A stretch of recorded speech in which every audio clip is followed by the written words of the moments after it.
దేవుని యొక్క చిత్తము నీవు అదృష్టవంతుడివి, అదృష్టవంతురాలివే. దేవుని బిడ్డలారా, ఆ రొట్టె నీవు నేనే. దేవుని బిడ్డలారా, ఒక వ్యక్తిని దేవుడు ప్రేమించినప్పుడు, ఒక వ్యక్తిని దేవుడు పిలిచినప్పుడు, ఒక వ్యక్తిని దేవుడు ఏర్పాటు చేస్తున్నప్పుడు, మీ వ్యక్తిని అన్ని విషయాలు ఎత్తుపట్టి ఉన్న స్టెప్ బై స్టెప్ హెచ్చిస్తున్నప్పుడు దేవుని యొక్క చిత్తం ఏంటో తెలుసా అండి? నిష్కలంకమైన వారిగా గుర్తించాలి. పిలిచినప్పుడు, ఆయన వాగ్దానం చేసి బయటకు వచ్చేటప్పుడు వారు స్వచ్ఛందంగా లోకాన్ని విడిచిపెట్టారు. రెండోది పాపను విడిచిపెట్టారు. దేవునికి అయిష్టకరమైనటువంటి ఇచ్చలు అనేక పరిస్థితులన్నీ కూడా విడిచిపెట్టారు. కనుక అది ఒక వ్యక్తిగా మార్చబడింది నీ జీవితం. దేవునికి స్తోత్రం. కనుక ఈరోజు నీవు కూడా ఒక వ్యక్తిగా అవ్వటానికి ఇష్టపడ్డావా? అందుకని వీళ్ళంతా రొట్టెను చేసుకొని అమ్మ ఐగుప్తు నుండి బయటికి వచ్చేటప్పుడు ఒకవేళ పులుపుగా ఉంటుందేమో అని పులియక్క మునిపే పుస్తకం వేసుకొని త్వరపడి బయటకు వచ్చేసాను. నీవు కూడాను త్వరపడాలి దేవుని రాజ్యానికి. కొన్ని పాపము చోటు చేసుకోకుండా, అలాగే అన్ని ఆచారాలకు చోటు చేసుకోకుండా, అలాగే దేవుని యొక్క ప్రేమ బలవంతం చేస్తున్నా లోకము ప్రేమ, మనుషుల ప్రేమ, కపటపు ప్రేమ, ఇలాంటి ఆస్థాలు చేసుకుంటావేమో.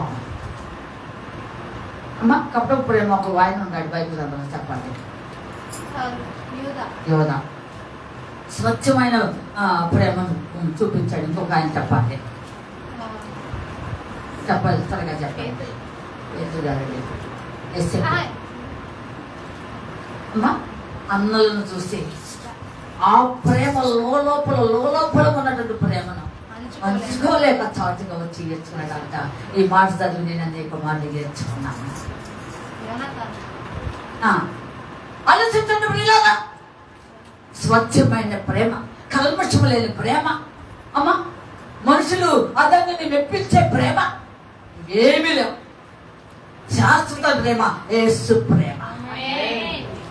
చెప్పాలి అందరూ. ఒక పాట ఉండాలిగా, ఒక చిన్న బస్సు పాట. కాదు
కోల్పోయి పులుపు అనేది పొంగినది అనేది వచ్చిందా? జనాలు నిన్ను ప్రేమించినట్టే ఉంటారు, కపడము ముద్దులు పెట్టినట్టే ఉంటారు. మాయ మాటలు ప్రేమ, మాయలు, ఆ ప్రేమలో మాయ ఉంటుందని నువ్వు గ్రహించడం లేదేమో. ఆ ప్రేమలో అంత మొబాటం చేస్తున్నానని నీకు గమనించడం లేదేమో. దేవుని బిడ్డలారా ఆలోచించండి. కానీ ఈ రొట్టె నిష్కలంకమైంది. ప్రభుని యేసుక్రీస్తు వారే ఒక్కొక్కరు ఒక్కొక్క రొట్టెగా, పులిన రొట్టెగా, దేవుని యొక్క చిత్తానుసారంగా నిష్కలంకమైన స్థితిలో నువ్వు ఉండాలి అని దేవుడు కోరుకుంటూ ఒక రొట్టెని తయారు చేసుకున్నానంట. ఆ రొట్టె నీవైతే ధన్యత, ఎంత ధన్యత. ఈ రొట్టె ఎలా ఉండాలో తెలుసండి. ప్రభువు పిలిచినంత వరకు కూడాను పులుపు చేరటానికి అవకాశం ఇవ్వకూడదు. నువ్వు తాగివ్వటానికి లేదు, ఇష్టం చేసేదేం లేదు. దేవుని బిడ్డలను ఆలోచించండి. కనుక ఆ విధంగా పులిన రొట్టె నువ్వు తినాలి. రెండోది చేదు కూరలతో తినాలి. నువ్వు తింటావా చేదు కూరలు? చెప్పండి, చేదు కూరలు నువ్వు తింటావా? పొరపాటున డాక్టర్గా రిపోర్ట్ చేసుకొని కొంచెం లైట్గా చేదు ఉందంటే కొంచెం లైట్గా ఉందండి. ఎలా ఉందంట? లైట్ కూడా పండించాలి, ఏదో కొద్దిగా కూడా పండించాలి. అది నేను చేదు అంటే బాగానే చేదు ఉంది, మంచిగానే ఉంది. అది ఈ చేదు కఠినంగా ఉంటుంది. అసలు ఇక్కడ నుండి ఇలాగ గొంతు నుండి దిగమంటే, అవును, నాలాంటి గ్యాస్ ట్రబుల్ ఉండేవాళ్ళు ఎండోస్కోప్లు వేయించుకునే వాళ్ళు చాలా మంది ఉన్నారేమో నాకు తెలియదు. నేను దాదాపు 7 సార్లు వేయించుకుని ఎప్పుడైనా కానీ. ఈ స్కోపీ వేసేటప్పుడు మొట్టమొదటి ఒక లిక్విడ్ పంపిస్తారు, చేదుగా ఉంటుందండి. ఆ తర్వాత ఒక క్లిప్ లాంటిది పెడతాను దాన్ని పంపించడానికి. ఆలోచించండి, అది పోకపోతే ఏమవుతుందంటారు? పెయిన్ తెలియచమే కాదండి, లోపల ఉన్నటువంటి అవయవాలు మొత్తం కూడా ఏమి ఉన్నది ఏమి లేదు, బాగుందా అనేటువంటిది అన్ని క్లారిటీగా తెలుసుకోవడానికి అవకాశం ఉంటుంది. అందుకని ఏమవుతుంది? మింగాలి, ఖచ్చితంగా నువ్వు మింగాల్సిందే. ఈ పాపమైన రోగమే పోవాలి అంటే ఈ చేదనే వాక్యం అనే శ్రమలో నీకు అవసరమైనది. దేవుని స్తోత్రం. అంతే, నువ్వు ఒక పులిన దానిగా, పులిన వాడిగా నువ్వు జీవిస్తావని నువ్వు గొప్పతున్నావేమో, కానీ దానికి నువ్వు అది అలాగా ఉంది అంటే అర్థం ఏమిటంటే నువ్వు తింటున్నది ఏమిటో తెలుసా? యోగు అంటాడు, నేను చేదైన వాటినే. అంతే, అనేక శ్రమలు, అనేక కష్టములు ఎండమాములు తరుగుతున్నట్టుగా ఉండే నీ జీవితం. అమ్మా ఆలోచించండి. లేడీ పరిగెత్తుతూ ఉంది తుప్పే. అక్కడేదో ఉన్నది, అక్కడ ఎండమాములు ఉన్నాయి, వెరుస్తుంటే నీరు అనుకున్నది. పరిగెత్తుతూ ఉన్నది. అలాగే దేవుడిని కూర్చున్న ఆసక్తి, దేవుడిని కూర్చున్న ప్రేమ, దేవుడిని కూర్చున్న వాక్యానుభవము, దేవుని కూర్చి దేవుని కొరకు జీవించేటువంటి సత్యమైనటువంటి వాక్యాన్ని పట్టుకొని దేవుని బిడ్డలారా ఎంత పరిస్థితులైనా సరే ఎదిరించి ముందుకు సాగటానికి పరిగెత్తుతూ ఉండాలి. ఈ పరుగు నీకు కావాలి. అందుకని అంటున్నాడు, ఇజ్రాయేలీయులు చేదు కూర ఎందుకు తినాలంటే మీరు బట్టి చేదైన అనుభవాలు 430 సంవత్సరాల ఒకసారి జ్ఞాపకం చేసుకోండి.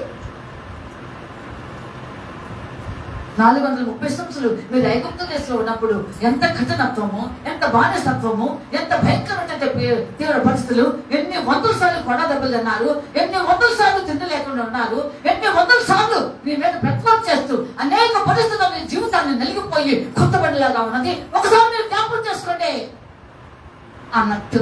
ఏది చెప్పండమా? నోరు తెరవాలి, గట్టిగా చెప్పాలి. ఇంకా చెప్పకపోతే ఉపయోగం లేదు. దైవజనులు వచ్చినప్పుడు కూడా నోరు తెరవట్లా, చాలా బాధ అనిపిస్తుంది. చదవండి, ఏంటి చెప్పండి. చేదు దగ్గరగా నోరు లేవా మీకు? బయట బాగానే మాట్లాడతారుగా. జవాబు చెప్పాలంటే 100కు 100% పొడులకు వస్తాయి మాటలు. ఎందుకు వస్తాయో తెలియదు, ఎలా వస్తాయో తెలియదు. కానీ ఇక్కడ మాత్రం దేవుని వాక్యం చెప్పడానికి సమాధానం చెప్పడానికి నోరు రావు.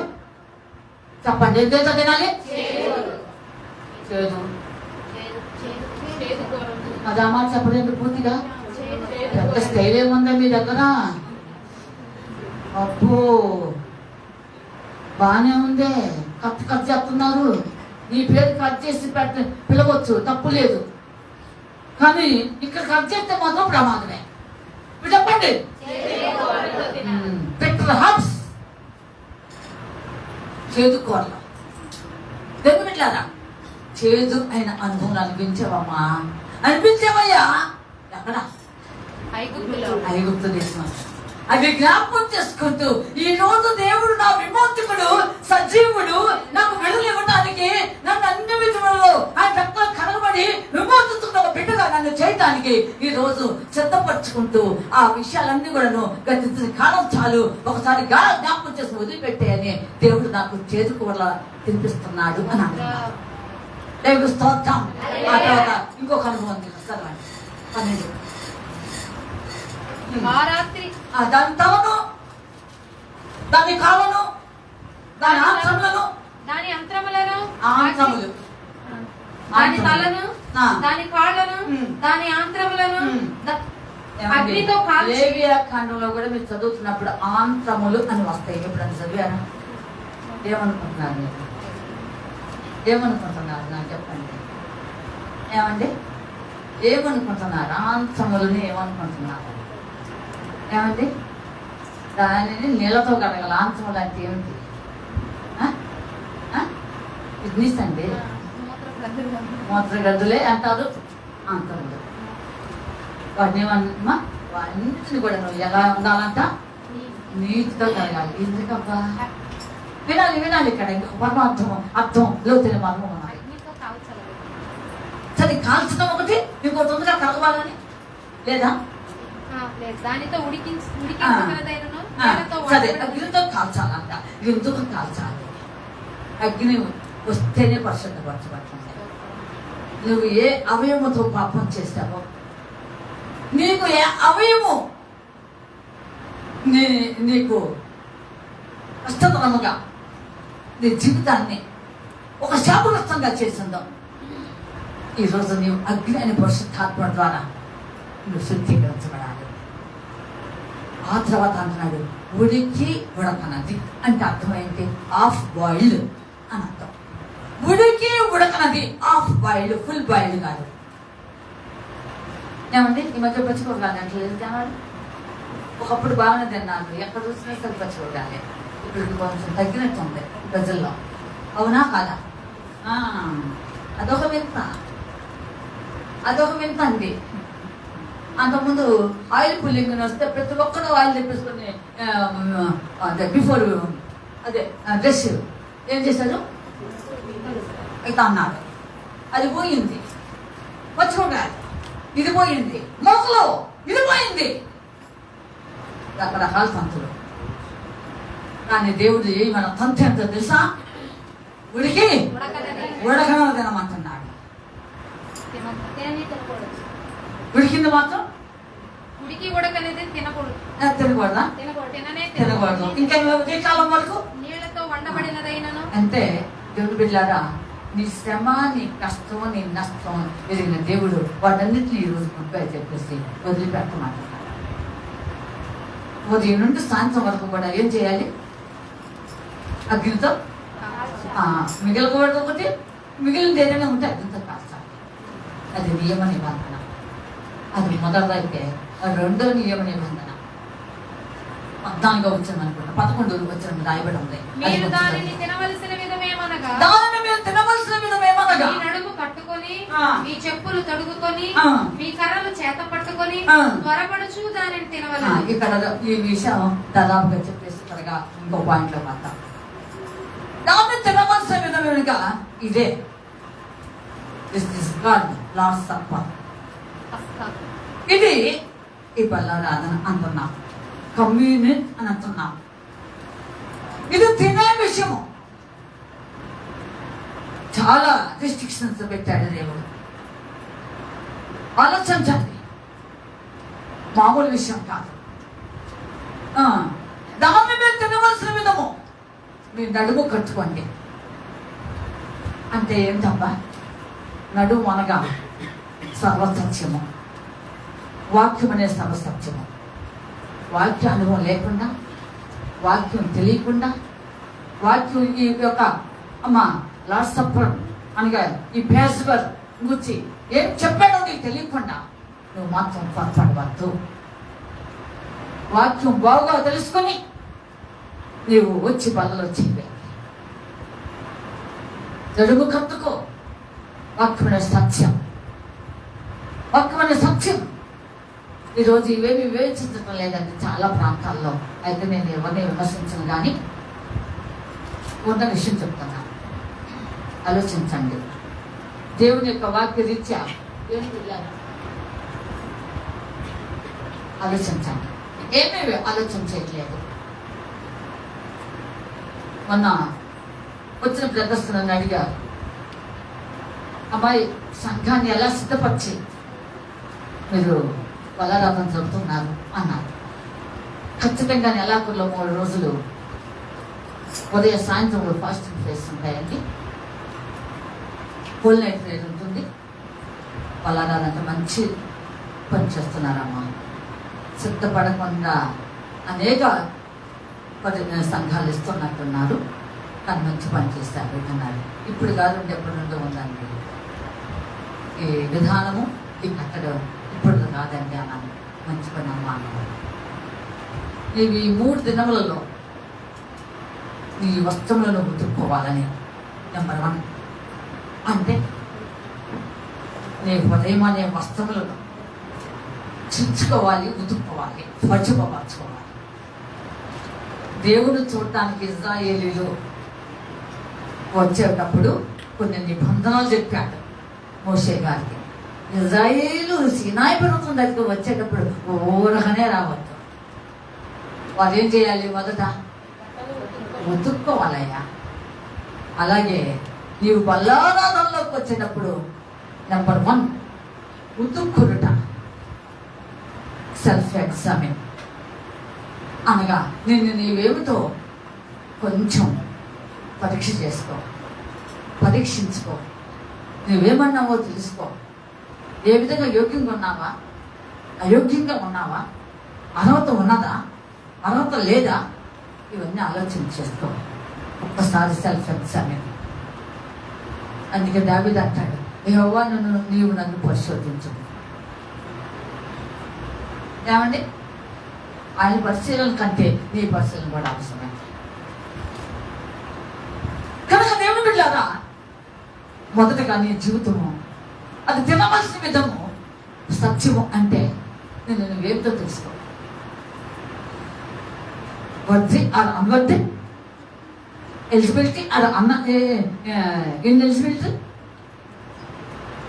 అయోగ్యత ఉన్నావా, ఏమండి అర్హత ఉందా లేదా అనేది నువ్వు గ్రహించుకో. ఆలోచించండి. నువ్వేదో ఇష్టానుసారమైన ఆచారాలలో, ఇష్టమైనటువంటి దురలవాట్లు, దుష్ట సాంగత్యంలో జీవిస్తూ ఏదో గమవచ్చు అంటే అది కుదిరేస్తున్నాం కాదు. అదే సత్యం, అదే సర్వసత్యం దేవుడు చెప్తుంది. కనుక సర్వసత్యాన్ని కలిగి నువ్వేమోదో ఒకసారి పరిశీలన చేస్తా. అప్పుడు రా. ఒకటి. రెండోదిగా చెప్పాడు, ఏమని చెప్పాడు? ఈ చెప్పులు తొడుక్కోమన్నాడు. చెప్పులు, దేవుని బిడ్డలారా, శాండిల్స్ ఏమిటి? చెప్పులు. 2 రకముల చెప్పులు ఉన్నాయి. 2 kinds of sandals. ఏమిటి ఆ చెప్పులు? ఒకటి సమాధాన నిబంధనకు సంబంధించినటువంటి చెప్పులు. అయితే అదే ఏదైనా సిద్ధపరచని చూడు, ఏదైనా సరే. ఆ 2 నీ ఇష్టవంతుల త్రోవులకు వెళ్ళి ఏదోదో నువ్వు చేసినటువంటిది అదొక రకం. కనుక దేవుని యొక్క వాక్య ప్రకారంగా దేవుడు చెప్తున్నటువంటి మాట వినాలి. సమాధానము, సమాధానము. మన సంఘంలో అనేక మంది సంవత్సరాల తరబడి బలారాధన తీసుకునేటువంటి వ్యక్తులు అంటున్నారు. నాకేం సంబంధం లేదులేండి, తీసుకోకపోతే ఉండండి, నాకేమిటంట, నేను ఎందుకు ఖర్చు చేయాలి, నాకేం పని. సిద్ధపడి అన్ని విధాలు మీరు పరీక్షించుకుని పాల్గొంటే అది దేవునికి యోగ్యత, దేవునికి ఇష్టకరణం. అంతేగాని అది తీసుకోకపోతే వచ్చే నష్టం నాకా? ఏమండి, నాకా? నాకు కాదు కదా. ఏంటి దాంతో నేను సమాధాన పడింది? ఏంటి వాడితో నేను సమాధాన పడింది?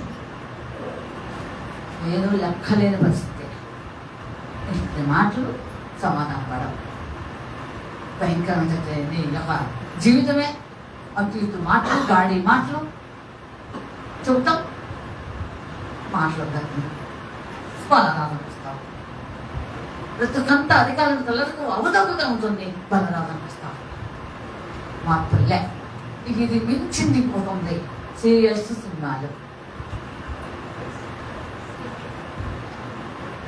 ఏమండి, దేవుని రాజ్యం పనికి రావట్లేదు. సీరియల్స్ ముందును సినిమాల ముందు ఏ పనికి రావట్లేదు చెప్పండి. దేవుని రాజ్యం చివరికి వీళ్ళ గతి ఏమవుతుందో ఆలోచించాలి. వీళ్ళ గతి ఏం కాబోతున్నదో.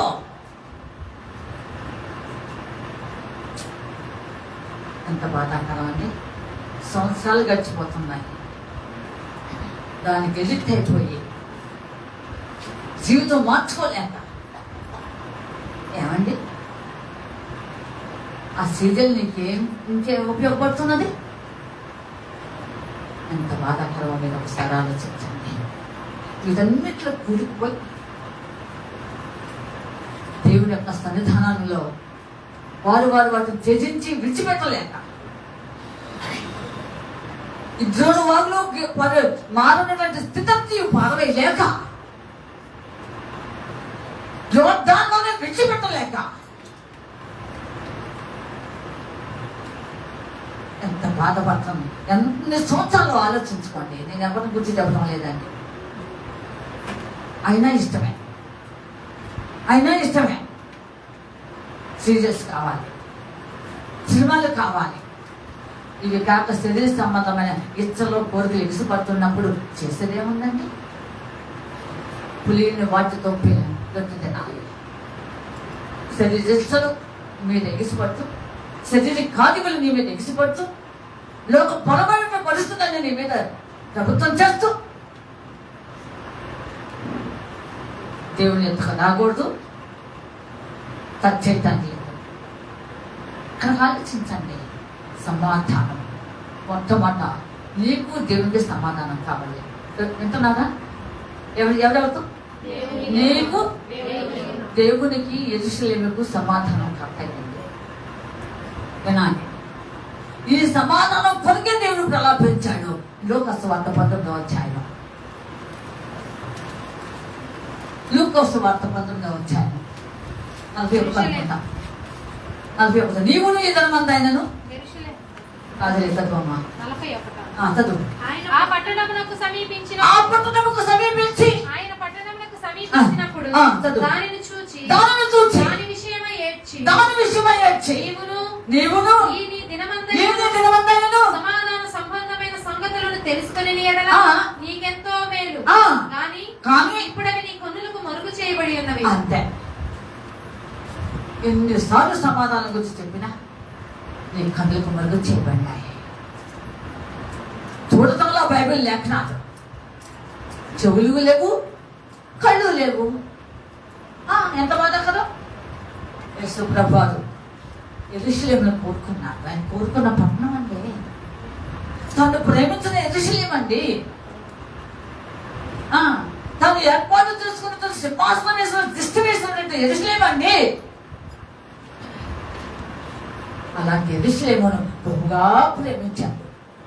సమాధానకరమైనటువంటి స్థితి తొలగిపోయింది. దేవుడు 2 చేతులు చాచే ఇప్పుడైనా నీవు సమాధాన సంబంధమైనటువంటి విషయాలు గ్రహిస్తే నీకు అంత మేల నీకు అదే పట్టాడు. దేవుని బిడ్డలారా, ఈరోజు నీకు దేవునికి సమాధానం లేదా? నీ రోత పాత అలవాట్లు జీవితం దేవునికి నీకు సమాధానం లేదు. ఉందనుకుంటున్నావేమో, భ్రమపరుస్తుందేమో సైతాన్. వినాలి ప్రియమైన దేవుని బిడ్డలారా. వీళ్ళు ఒక్కసారి చెప్తా వినండి. నీ రోత పాత నీ జీవితం యేసు ప్రభాక నీకు లింక్ కట్టైన సంగతి నీకు తెలియలేదేమో. తల్లి కనెక్షన్ నీకు కావాలి అంటే ఏమండి, ఆలోచించండి, ఆలోచించండి.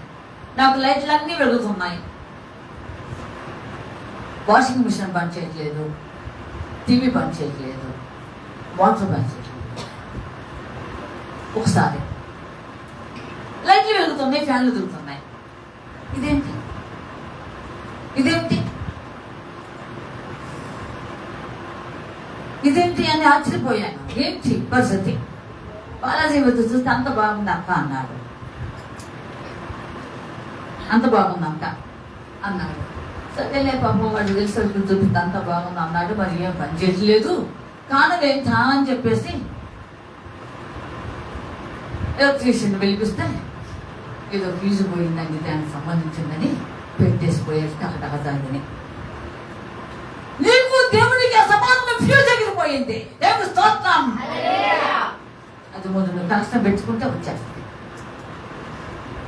ఏంటో కనెక్షన్? వాక్యంతో నువ్వు సరిచేయబడి, వాక్యంతో నువ్వు సరిచేయబడి నీ జీవితాన్ని పాత రోత కప్పు కింపు వదిలిపెట్టే ఖచ్చితంగా దేవుడు ఒక సన్నిధిలో తప్పిపోయిన కుమారునిది ఇక తండ్రి ఏ విధంగా పరిగెత్తి కౌలించుకుని ముద్దాన్ని చేర్చుకున్నాడు. అలా నేను చేసుకోవడానికి సిద్ధమే. దేవుని స్తోత్రం. ఈ సమాధానం కట్ అయిపోయింది అనేక మందిలో.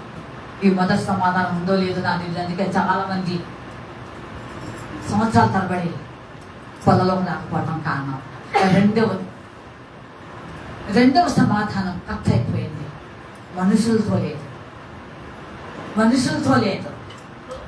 ఒకవేళ సమాధానం పడినా ఈ విషయం వినాలి. నేను చెప్తున్నాను జనాలను, ఎందుకంటున్నా నేను విమర్శించలేదు. ఒకవేళ సమాధానం పడినా ఏదో సమాధానం కావాలని దానికి మాట్లాడుతున్నాను, కానీ నాకు అసలు ఏం ఇష్టమే లేదు. ఏమండి, అదంటే అది అంత ఇష్టమే లేదు.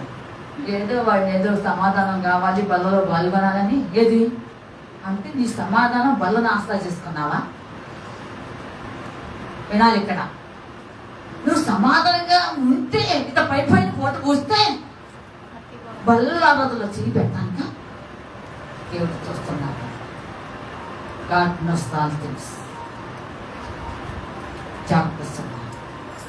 అందుకే అంతా జీవితం చదవద్దు. కానీ నా ప్రజల ఇశ్రాయేలీయులు మట్టి గోడకేం పోతున్నారు?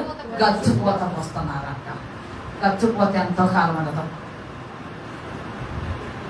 మంటి గోడకు గచ్చిపోతా అదే అంట. అదే నీకు అచ్చ తెలుగులో మాకు ఈ అచ్చ తెలుగు రావు, మనకి ఇంగ్లీష్ మాటలు వచ్చు. మనకు తెలుగు రావు అండి. నాకు అస్సలు తెలుగు వాటికి గచ్చిపోతా అంటే ప్లాస్టిక్ అనాలి. ఏమనాలి? తెలుగు గచ్చిపోతా అంటే ఏం నాకు అర్థం చెప్పుద్ది? అసలు అర్థమే కాకపోతే ఈ గచ్చిపోతుంది ఇంగ్లీష్ ఏమన్నారు? ప్లాస్టిక్. పైన ఏం చేస్తున్నారంట? ప్లాస్టిక్ వేస్తున్నారు. అది ఎప్పుడో ఊడిపోయింది, రాలిపోయింది. లోపల దానికి ఏంటది? మట్టమ్మ. బాగా వర్షం పడినట్టు కూలిపోయింది. తస్మాత్ జాగ్రత్త. అందుకే ఇది నేను వరకు మాట అంటాడు సమాధానానికి వచ్చి. నా ప్రజలు ఇశ్రాయేలీయులు సమాధానము పైనే గాయాలు అనిపిస్తున్నారంట. దేవుని స్తోత్రం. ఆ గాయం ఏమి ఎంత లోతున పడింది? ఏమండి, ఈ గాయం ఏమి ఎంత లోతున పడింది? అది ఊరికి పైపోయింది అనిపించుకున్నారు. ఆమె ఎంత మంచిదో. నిజంగాండి, మేము పల్లి సమాధానంగా ఉన్నాయి. ఎంత దేవుడు చూస్తున్నాడు అండి. జాగ్రత్త అండి. సమాధానం చెప్పులనే చూద్దాం. మొట్టమొదటి నీకు దేవుడికి ఈ సమాధానం కావాలని ఎఫెసీ పత్రిక 2వ అధ్యాయంలో దేవుడు ఏం చేశాడో చూద్దాం. ఎఫెసీ పత్రిక 2వ అధ్యాయం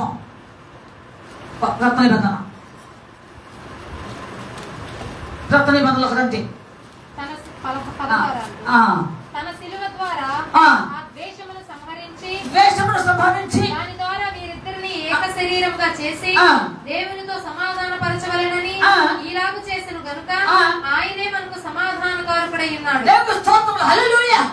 నీకు నాకు విద్రూపమైనటువంటి అగ్నులు వ్యతిరేకమైన స్థితులు ఉన్నప్పుడు ఆయనే పనిగట్టుకొని వాటిని అడ్డుగోడను తొలగించి ఆయన మనకు సమాధానకారకుడై ఉన్నాడు. అందుకే యేసు ప్రభువు పుట్టక మునిపే 750 సంవత్సరాలకు ముందే ఇష్టపడుతున్నాడు. ఆయన ఎవరంట? సమాధానకర్త.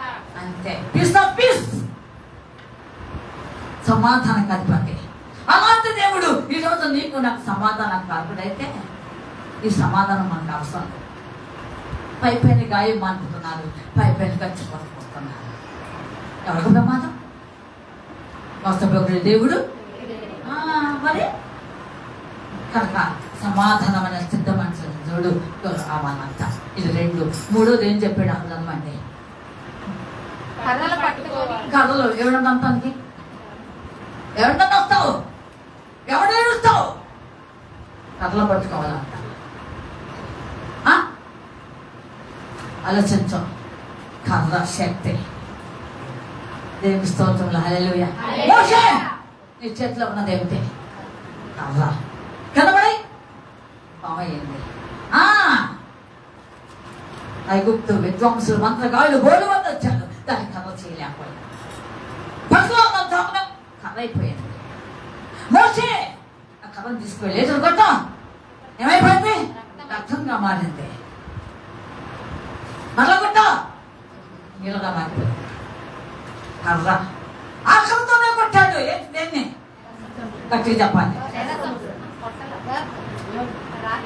ఓరేవుని కొట్టాడు. ఏం చేశాడు చెప్పండి అమ్మా. ఇజ్రాయేలుకు నీళ్లు కావాలి, మందరు నీళ్లు అవసరం. దాహం కొని ఏడుస్తున్నారు, మాకు దాహం లేదో. మాకు ఐగుప్తు దేశంలో మాకు అన్ని బాగున్నాయి. ఏంటయ్యా నువ్వు ఇది చేసావని జగబెట్టి నీకు ఎదురుగున్న హోరేపు దగ్గరికి వెళ్ళి నీ చేతిలో ఉన్న కర్రత ఏం చేయమన్నాడు? చెప్పమ్మా. యేసు ప్రభు అనే బండను కొట్టేటువంటి పిల్లరా దేవుని యొక్క క్రూసిఫిక్షన్ అనగా సిలువ వేసే విషయం, దాని సాదృశ్యం ఆలోచించండి. కనుక దేవుడే దిగి వచ్చి నీకు నాకు దాహం తెస్తానికి, అమ్మా నేను ఇచ్చు నీరు అస్సలు అస్సలు అస్సలు శక్తి, దైవికమైన శక్తి.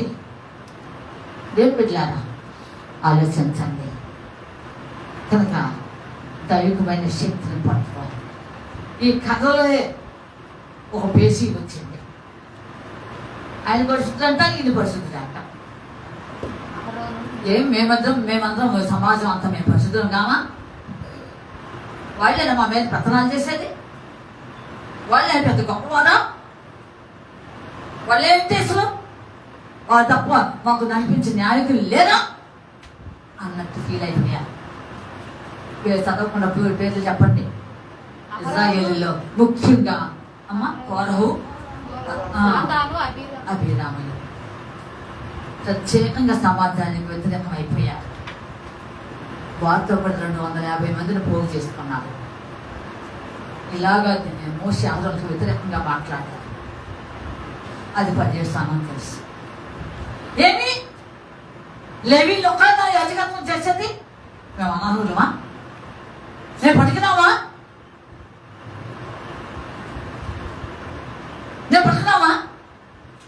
అని లేవి గోత్రం మీద కూడా అంత శ్రద్ధుడు వచ్చేసింది.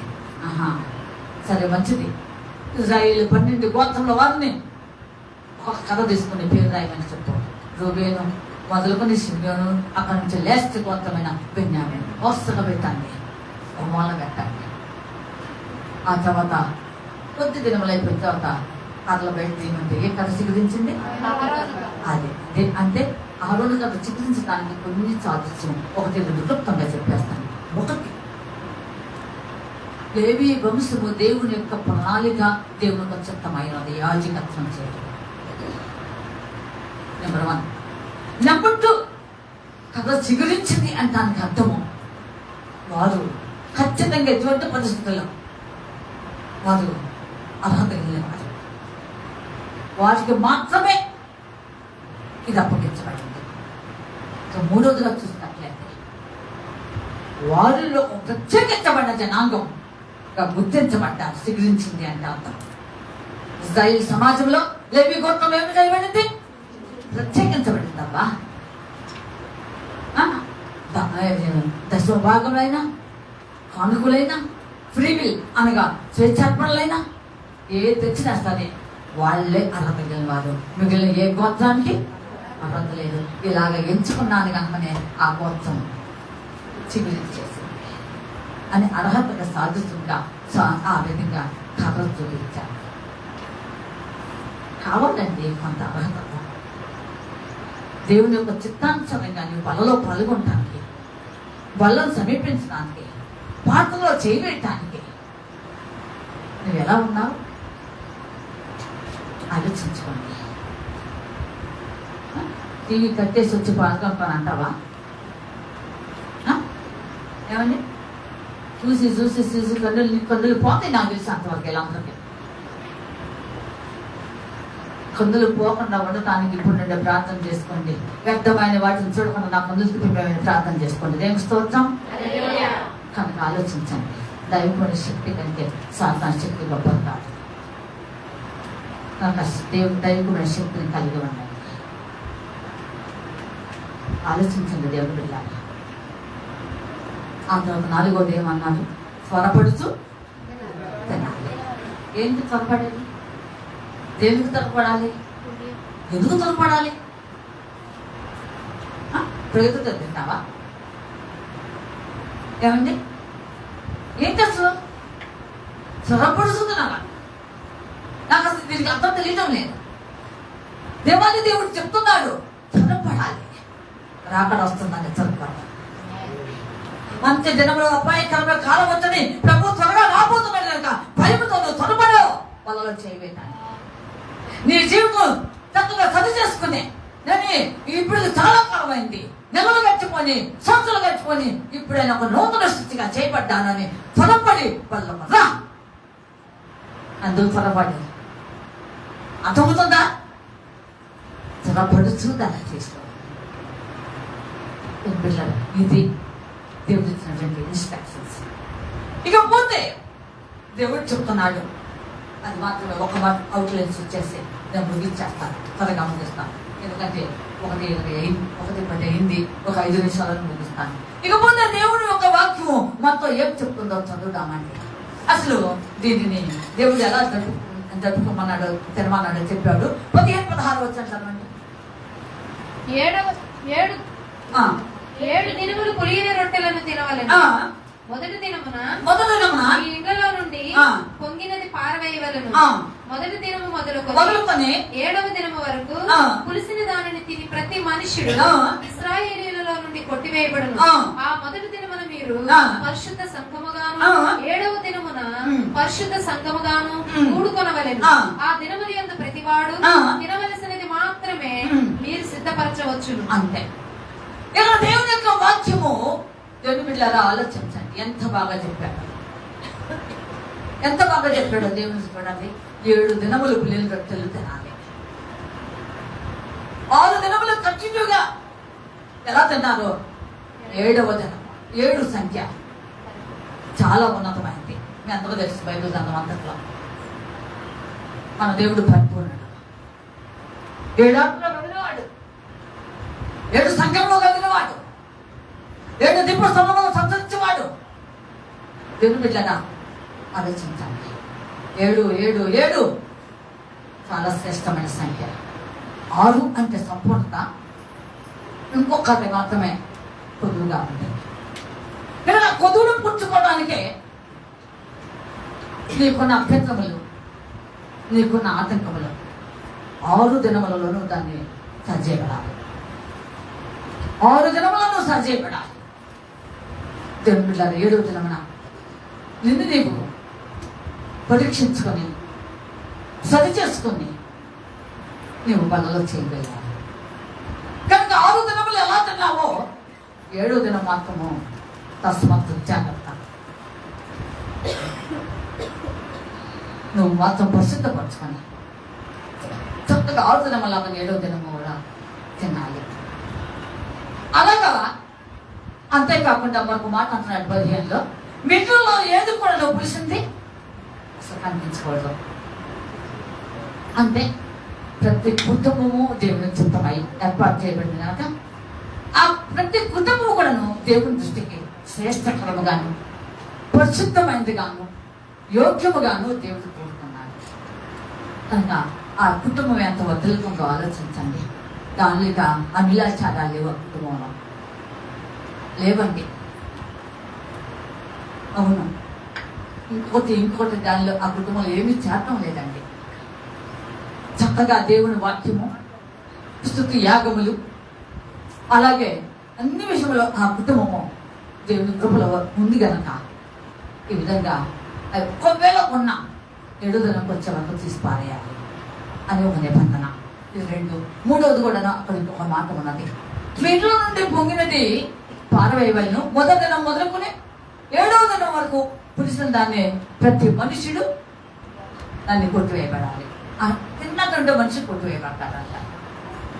కనుక కొట్టివేయబడటం అంటే నువ్వు ఆలోచన వివేచన ఏది లేకుండా నువ్వు బలపడకూడదు. అందుకనే మొదటి కొరింథీ పత్రిక 11వ అధ్యాయంలో పౌలు గారు ఒక నిబంధన చెప్పాడు. చదవండి, మొదటి కొరింథీయులు 11వ అధ్యాయం.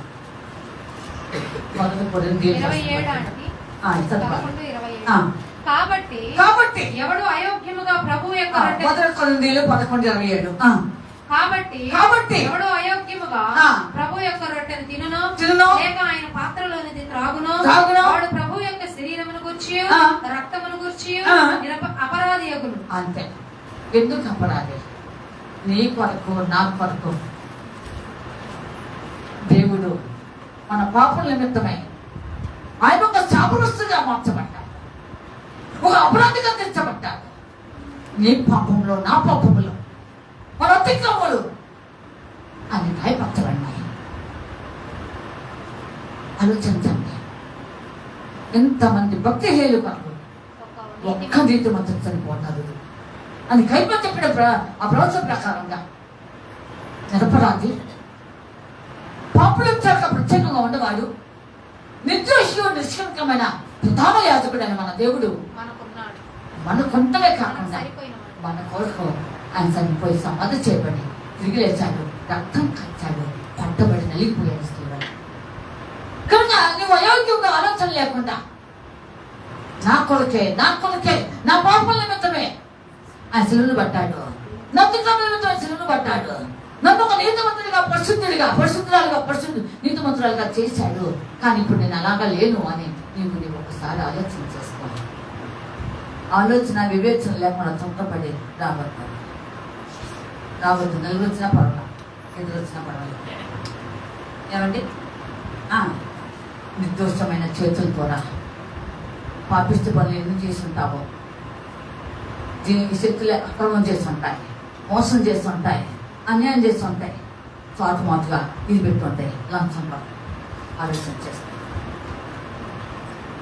నీవే దయామయుడవు, నీవే కృపామయుడవు, మన్నింపు కోరి నేను మారు మనసు నొందితే పాపినని శిక్షింపక నన్ను కనికరించుతివా, పాపినని శిక్షింపక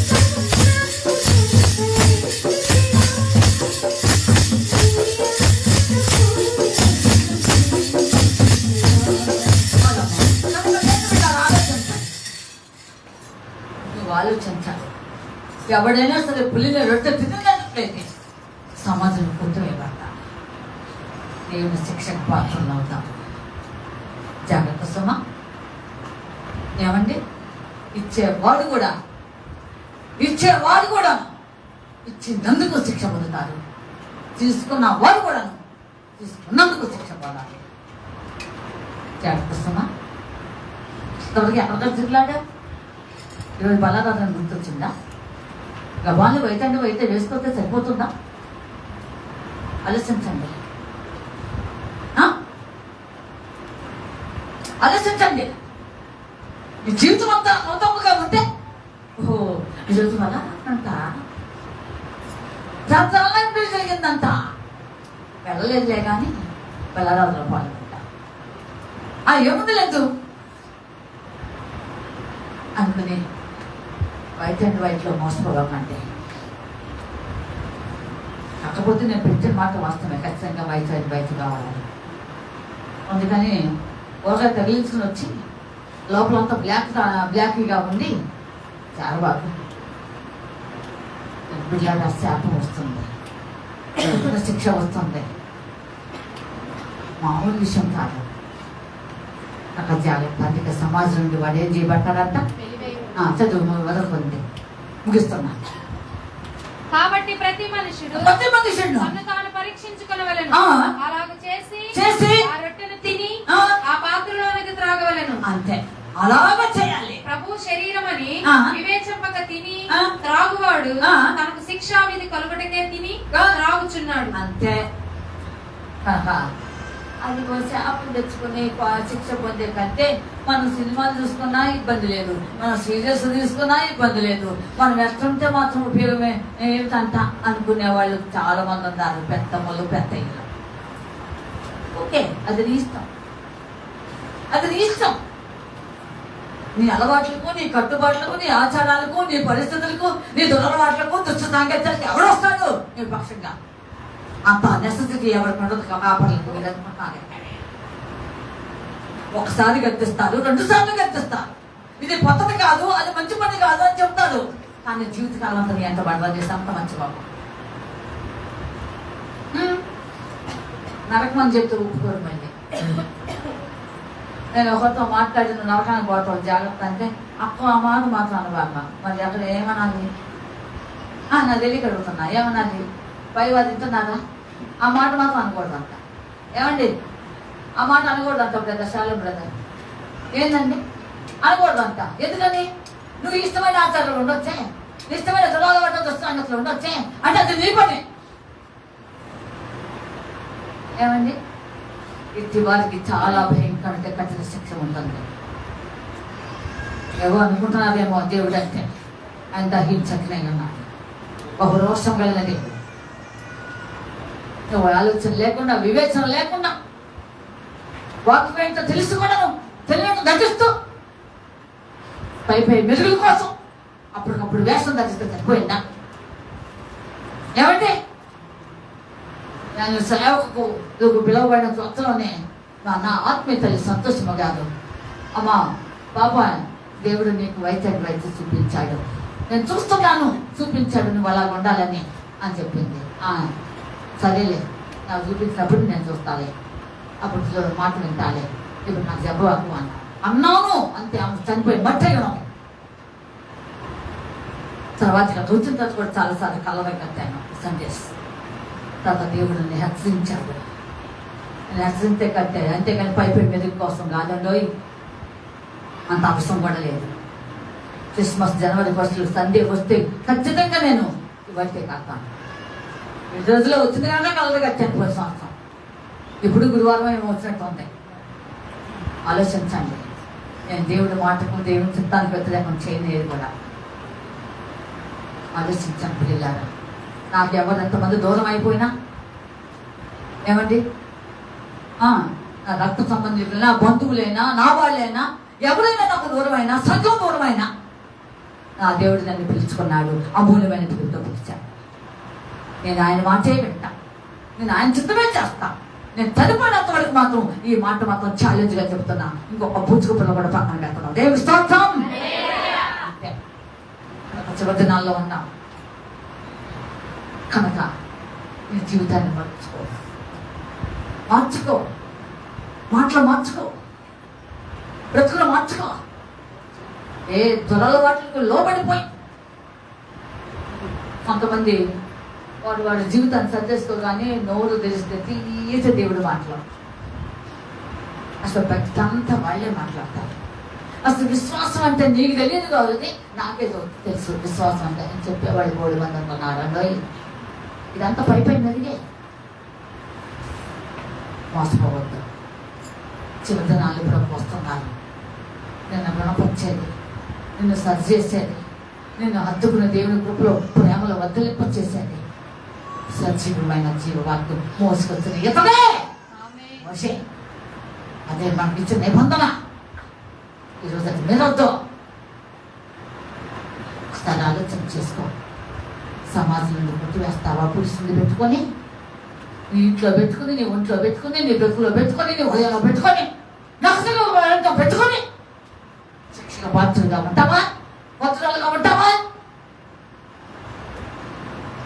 7 దినములు ఏం తినాలి? పరిశుద్ధంగా ఉండాలి. పరిశుద్ధ స్థితిలో ఉండాలి. మన దేవుడు పరిశుద్ధుడు. ఆ రొట్టె పరిశుద్ధమైనది. ఆ రొట్టె పనులకు సంబంధమైనది. ఆ రొట్టె ఏమనుకుంటున్నావు? నేను చేయలేక ఆ రొట్టెను మన వాళ్ళకి అప్పగించాను. వాస్తవంగా అది నేనే చేయాలి. ఇప్పుడు పిలిపిట్టి మీద ఉండి చెప్తున్నా, అది వాస్తవంగా నాకే అర్హత. కానీ నేను కావుల్లో ఉన్నప్పుడు నేనే చేసేదాన్ని. దేవుడు నన్ను ఎంచుకున్నాడు అక్కడ. ఆ తర్వాత బలారాధన ఇవ్వటానికి నా పేరు ఖచ్చితంగా అక్కడ ఆ పాత్ర మీద రాసి ఇంగ్లీష్లో కనిపించింది, దెబోరా బి అని. ఈ రోజు నన్ను దేవుడు దెబోరా అని ఎప్పుడో అక్కడ కావుల్లో ఉన్నప్పుడే నన్ను పిలిచాడు. ఈ మధ్యనే కాస్త ప్రవసన రూపంలో ఆ సేవకులు ఈ సేవకులు పిలుస్తున్నారు. వాళ్ళు పిలిచేది ఏమన్నా నన్ను దేవుడు పిలుస్తాయి. నన్ను ఎప్పుడో పిలిచాడు దేవుడు. 30 సంవత్సరాల క్రితమే పిలిచాడు. ఇల్లు పెట్టుకుంటూ నాకు పెద్ద ఆశ్చర్యం కాదు. నిజమండి. సంస్కారాధన పాత్రల మీద రాసి ఉన్నది. నాకు అర్హత ఆ రోజే ఇచ్చాడు దేవుడు. అధికారం ఆ రోజే నాకు ఇచ్చాడు. దేవుడు బిడ్డలారా, అందరి బట్టి ముందు సాగుతున్నట్టుగానే వచ్చి సేవకులు అంటారు, అమ్మ ఏ విధంగా సిద్ధపరుస్తున్నారు సంఘాన్ని బలారాధన కంటే ఎలాగ అని చెప్తూ ఉంటారు. మంచి పని చేస్తారమ్మా అని చెప్తూ ఉంటారు. అలాగే దేవుని బిడ్డలు ఆలోచించు. నీవు కూడా పరిశుద్ధంగా ఉండి, మన ప్రభు పరిశుద్ధుడు. అదంతా పరిశుద్ధమైంది. నీ కోసం, నా కోసం ఆయన శరీరం ఎలాగో వినబడదు, రొట్టె వినబడుతుంది. నువ్వు కూడా శ్రమలతో, కష్ట నష్టములతో వినబడిన జీవితము ఒక అనుభవంగా వచ్చి పరిశుద్ధమైనటువంటి తీరులో పనులు కదా అలాగ ఉంటావో లేదో పరిశీలించుకుని ముందుకు సాగవలసిన మనం చేస్తాం. దేవుడి వాక్యం జీవించను కాక ఆమె. దయచేసి 2 మాటలు ప్రార్థన చేస్తాను. బలరాధనలోకి వద్దాం.